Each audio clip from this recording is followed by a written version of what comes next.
All right, so today, Tuesday, September 7th, the agenda here is on the board. We did a warm up, and then we took several pages of notes in our notebook. We are taking a quiz tomorrow on experimental design, and also the first 15 flashcards are going to be due.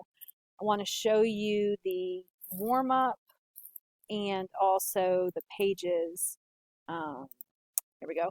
The pages that are in the notebook. So, and if you need to maximize, whoops, let me make this bigger. There we go. You can pause the video if you want to be able to see what the answers were. So we did warm up number 4 together.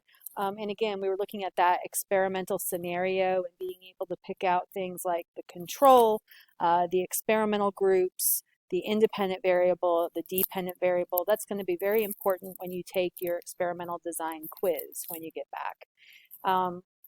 The other thing that we did, in addition to the warm-up, was we filled in a few pages of notes in our notebook. The first one was, let me get the whole page on here so that you can pause the video if you want to see it. So we talked about acids and bases, and this is on page 10 of your notebook. And again, you can pause the video and fill that in. That was page 10.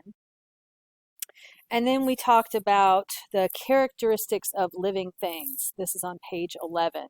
All living things have to have all 8 of these characteristics in order to be considered living. That was on page 11. And we also completed pages 12 and 13. So let me scan this out, and you can always, again, pause and fill this in.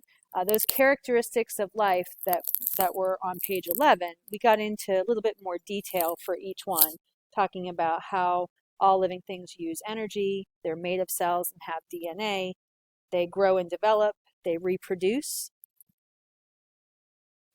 And then over here as well, they have internal regulation, they respond to the environment, and they evolve, they change over time.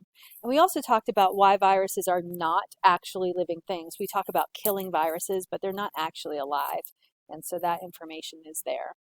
If you have any questions on this, please come to tutoring when you get back, and I'll see you soon.